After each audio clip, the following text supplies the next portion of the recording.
Hello class 9th students. तो आज हम लेकर आ गए हैं आपकी क्लास 9th हिंदी कोर्स ए की बुक है शतज भाग 1 और शतज भाग 1 का हम करा रहे हैं काव्यखंड।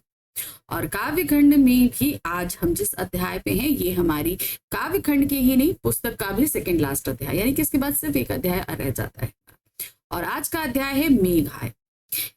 मेघाय कविता जो है वो सर्वेश्वर दयाल सक्सेना द्वारा लिखित बहुत ही खूबसूरत कविता है, जहां पर प्रकृति यानी कि मेघ का उसका आना, उसके साथ जो भी आंधी है और पेड़ हैं, हवा है, तालाब है, इन सभी का बहुत ही खूबसूरत मानवीकरण किया गया है इस पूरी कविता में। तो चलिए देखते हैं ये कविता और पढ़ते हैं। आज के वीडियो में सबसे पहले हम देखेंगे कवि परिचय यानी कि सर्वेश्वर दयाल सक्सेना जी का जीवन परिचय, फिर उसके बाद हम पाठ की रूपरेखा लेंगे, फिर संपूर्ण व्याख्या। ठीक है, तो शुरू कर रहे हैं। तो यहाँ पर आप क्या देख रहे हैं? सबसे पहले सर्वेश्वर दयाल सक्सेना जी का जीवन परिचय। कवि सर्वेश्वर दयाल सक्सेना का जन्म उत्तर प्रदेश के बस्ती जिले में हुआ सन 1927 में। तो इनका जन्म उत्तर प्रदेश के बस्ती जिले में हुआ, आपको ये ध्यान रखना है उनका, और कब हुआ? 1927। प्रारंभिक शिक्षा बस्ती जिले में तथा उच्च शिक्षा इलाहाबाद विश्वविद्यालय में ग्रहण करी। कवि सर्वेश्वर दयाल दिनमान के उपसंपादक और बाल पत्रिका पराग के संपादक भी रहे। तो अब जरा थोड़ा सा ध्यान दीजिएगा, इन्होंने एक तो पत्रिका रही दिनमान जिसके ये उपसंपादक रहे, और बाल पत्रिका थी पराग, उसका इन्होंने संपादन किया। उन्होंने चर्चे और चरखे नाम से जो स्तंभ शुरू किया वह बहुत लोकप्रिय जब उन्होंने किया था तब। ठीक है, काट की घंटियां, बांस का फूल, एक सूनी नाव, गर्म हवाएं, कुआओं नदी, जंगल का दर्द, खूटियों पर टंगे लोग आदि उनकी प्रमुख कविता संग्रह। इसके अतिरिक्त उन्होंने उपन्यास, कहानी, निबंध तथा बाल साहित्य की भी रचना की। उन्हें साहित्य अकादमी पुरस्कार से सम्मानित किया गया। सन 1983 यानी कि 1983 में ये उनका आकस्मिक निधन हो गया। यानी आकस्मिक निधन का मतलब होता है अचानक किसी का देहावसान। ठीक है, चलिए अब आते हैं हम पाठ की रूपरेखा, यानी कि इस कविता में क्या है। कविता वैसे ज्यादा लंबी नहीं है। मेघाय कविता में कवि ने आकाश में बादलों के घिर आने की तुलना घर आए अतिथि से की है। घर में जो मेहमान आते हैं उनसे की है। मेघ सज धजकर शहरी अतिथि के भांति आते हैं। ग्रामीण संस्कृति में अतिथि के आने का उल्लास का जो वातावरण बनता है, उसी उल्लास को मेघ रूपी शहरी मेहमान के आने पर दिखाया गया। तो यहाँ मेहमान का तात्पर्य होता है बस्ती जहाँ के वो बिलोंग करते हैं, वहां अतिथि या मेहमान जो है वो घर के दामाद को कहा जाता है। ठीक है, मेहमान आए हैं मतलब दामाद आए हैं घर के। तो जैसे दामाद आते हैं, शहर के कोई दामाद घर आए तो कितना उल्लास होता है, सब लोग बहुत खुश होते हैं, सब उनको देखने आते हैं, मिलने आते हैं। तो वैसा ही उल्लास बादल जब आते हैं तो वो होता है, सब लोग अपने घरों से निकल आते हैं बादलों को देखने के लिए, यही होता है ना। तो इन्होंने बादलों का मानवीकरण करते हुए उन्हें अतिथि के रूप में बताया है। गांव के लोग वर्ष भर बादलों के आने की प्रतीक्षा करते हैं और उल्लास से उनका स्वागत करते हैं। साथ ही लंबे समय के अंतराल के बाद आने के कारण उनसे शिकायतें भी करते हैं। ये भी बात सही है भाई, हम अगर बहुत समय बाद बादलों को देखते हैं तो कहीं ना कहीं बादलों से हमें बहुत सारी शिकायतें भी रहती हैं। चलिए अब हम बढ़ते हैं काव्यांश की तरफ। ठीक है, तो पहला, ये कविता ज्यादा लंबी नहीं है इसलिए इसे हमने 3 काव्यांशों में बांटा है। कितने काव्यांश में बांटा है? 3 काव्यांश। ठीक है, चलिए देखते हैं। पहला काव्यांश है, मेघ आए बड़े बंठन के सवर के, आगे आगे नाचती गाती बयार चली, दरवाजे खिड़कियां खुलने लगी गली गली, पाहुन जो आए हो गांवों में शहर के, मेघ आए बड़े बंठन के संवर के, पेड़ झुक झांकने लगे गर्दन उचकाए, आंधी चली धूल भागी घाघरा उठाए, बाकी चितवन उठा नदी ठिठकी घूंघट सर के, मेघ आए बड़े बनठन के संवर के। तो देखिए क्या दिया गया, मेघ आए बड़े बनठन के सवर के। अब देखिए यहाँ पर शुरुआत ही क्या है, मेघ का मानवीयकरण कर दिया गया। अब अपने दिमाग में बैठा लीजिए कि घर का जो दामाद आता है, जो बहुत ही कम आता है, ठीक है ना, तो वो आया है बहुत ही सज संवर के। तो मेघ क्या है, वही क्या है, मेघ जो आ रहे हैं वो बहुत बनठन के सवर के आए। आगे आगे नाचती गाती बयार चली। अब जैसे मान लीजिए गांव में शहर का कोई मेहमान आता है तो उसके आगे छोटे छोटे बच्चे कैसे नाच कूदते नाचते चलते रहते हैं ना, उसी तरीके से जब बादल आते हैं तो उनके आगे हवाएं चलती हैं। तो वही बादलों के आगे आने से क्या हो रहा है, हवाएं चल रही हैं, नाचते गाते बयार चल रही, यानी कि उनके बादलों के आगे वो हवाएं चल रही। दरवाजे खिड़कियां खुलने लगी गली गली। अब क्या है, बादलों को देखने के लिए सभी अपने दरवाजे खिड़कियां खोल खोल के बादलों को देख रही हैं। साल भर बाद, मतलब पूरा, आप देखिए पिछली बरसात में बादल आए थे, ग्रीष्म ऋतु के बाद जब बादल आते हैं तो सबको बड़ा इंतजार रहता है। अब जब ये बादल आए हैं तो सब अपने खिड़कियां दरवाजे खोल खोल के उनको देख रहे हैं। जिस तरीके से बाहर का कोई व्यक्ति आता है उसको देखने के लिए सभी अपने दरवाजे खिड़कियां खोलते हैं, जस्ट लाइक दैट। पाहुन जो आए हों गांव में शहर के, जैसे लग रहा है बादल आए हैं जैसे एक साल बाद, जैसे लग रहा है शहर का कोई दामाद। पाहुन का मतलब क्या होता है, दामाद या अतिथि जो है वो शहर से गांव में आया। मेघ आए बड़े बनठन के सवर के। मेघ जो है वो बहुत बनठन के, बहुत अच्छे से आए हैं, मतलब बहुत काले काले बादल लग रहे हैं ना, उस तरीके से। पेड़ झुक झांकने लगे गर्दन उचकाए। अब क्या होता है, जब हवा चलती है तो पेड़ ऐसे झुकते हैं, फिर उसके बाद खड़े हो जाते हैं। तो ऐसा लग रहा है कि उस बादलों को देखने के लिए जो पेड़ हैं वो झुक रहे हैं, फिर उचका के गर्दन उनको देख रहे हैं, ऐसा प्रतीत हो रहा है। आंधी चली धूल भागी घाघरा उठाए।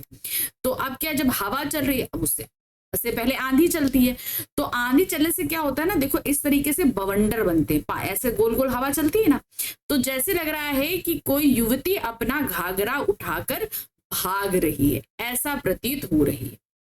बाकी चितवन उठा नदी ठिठकी घूंघट सरके।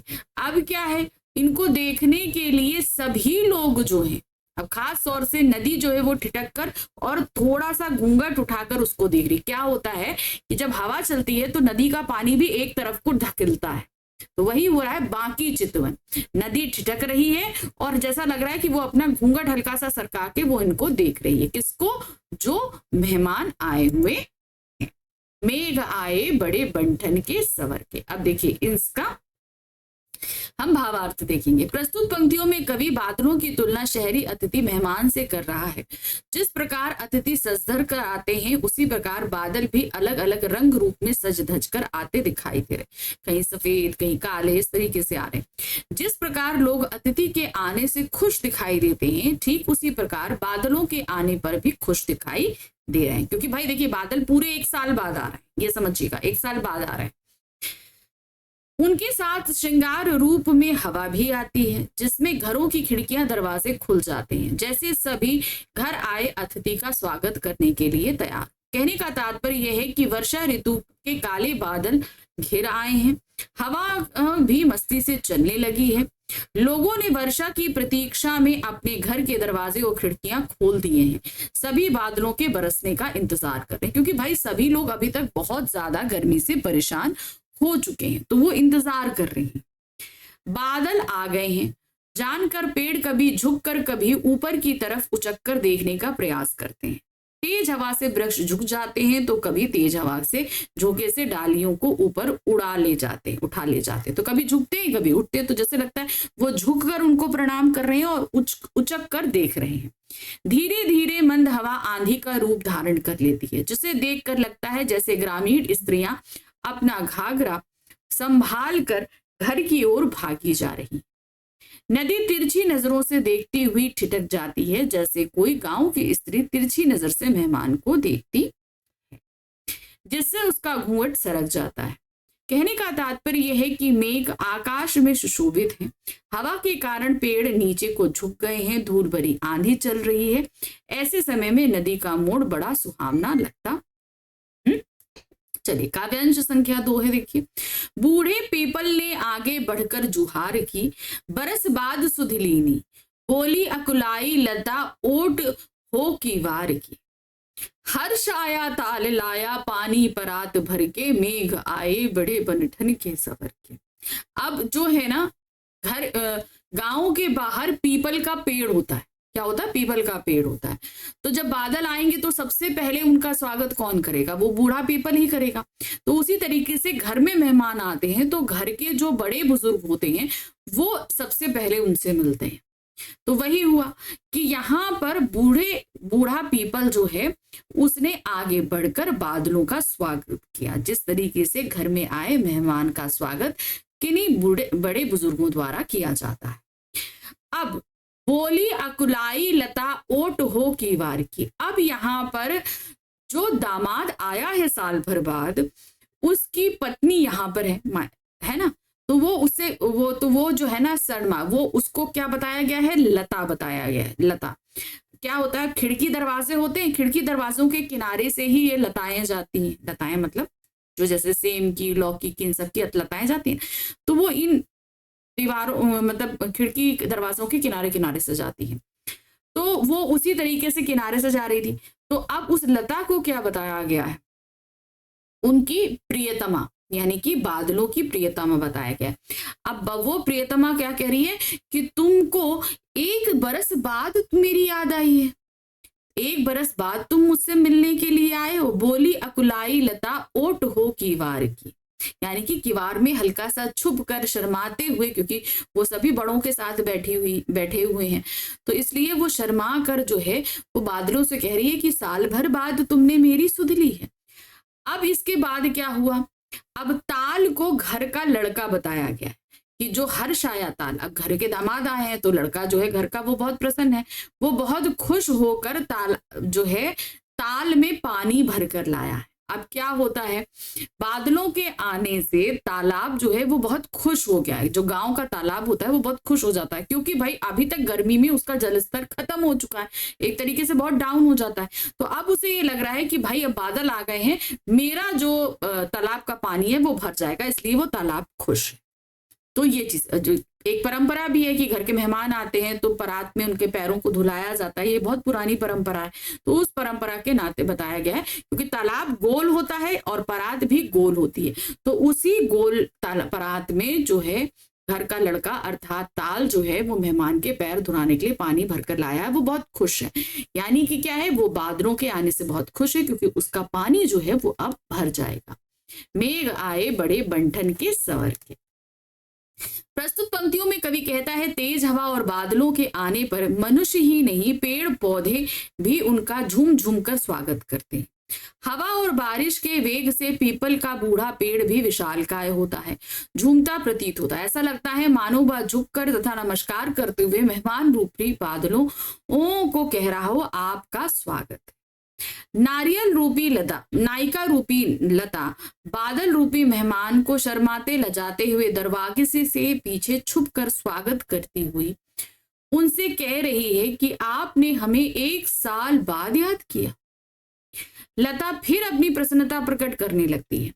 गांव के तालाब मेघों के आने की खुशी में चमकने लगते हैं, मानो वो परात में पानी भर कर लाए हूं और मेहमान रूपी बादलों का स्वागत कर रहे। अब आते हैं तीसरा और आखिरी काव्यांश। आखिरी पंक्तियां हैं कविता की। क्षितिज अटारी गहराई दामनी दम की, क्षमा करो गांठ खुल गई अब भरम की। बांध टूटा झरझर मिलन के अश्रु ढर के, मेघ आए बड़े बनठन के सबर के। तो क्या बोल रहे हैं? क्षितिज अटारी गहराई दामनी चमकी। अब वो जो क्षितिज होता है, क्षितिज कहाँ पर होता है? जहां पर धरती और आकाश मिलते से प्रतीत होते हैं। तो उस जगह पर बादलों को क्या बताया गया है? उस बादलों की अटारी अर्थात छत जो है वो पूरी गहरा गई है, यानी कि खूब काले बादल आ गए हैं और वहां पर दामनी अर्थात बिजली चमक रही। क्षमा करो गांठ खुल गई अब भरम की। अब क्या है? जो नायिका है जो 1 साल से अपने पति का इंतजार कर रही है, वो बादल से क्या कहती है कि मुझे माफ करो, मुझे ये लग रहा था कि तुम मुझे यहाँ छोड़कर भूल गए, ये भ्रम मेरा अब टूट गया है, क्योंकि अब तुम मुझसे मिलने आए हो। बांध टूटा झरझर मिलन के अश्रु चुमके। अब नायक और नायिका का जब मिलन हो रहा है तो क्या हुआ, अश्रु, मिलन के अश्रु बहने लगे, यानी कि खूब तेजी से वर्षा होने लगी। मेघ आए बड़े बनठन के संवर के। प्रस्तुत पंक्तियों में कवि बादल और बिजली के बीच एक अटूट रिश्ता बताया। कवि कहता है आकाश में बादल छा जाने से अंधकार हो जाता है। क्षितिज जटारी गहराई मतलब क्या है, एक तरीके से आसमान में बहुत अंधकार हो गया, अर्थात काले बादल छा गए। जिस प्रकार मेहमान को ऊंचा स्थान दिया जाता है, उसी प्रकार दूर क्षितिज पर बादल छा जाते हैं तथा बिजली के चमकने से तन मन खुशी से भर उठता है। साथ ही भ्रम की गांठें खुल गई कि अब मेघ रूपी प्रियतम नहीं आएगा। मतलब एक पल को ये लग रहा था ना प्रिय नायिका को कि भाई मेरे पति ने मुझे भूल गए हैं, लेकिन वो जो भ्रम था वो खुल गया कि अरे मेरे पति आ गए हैं।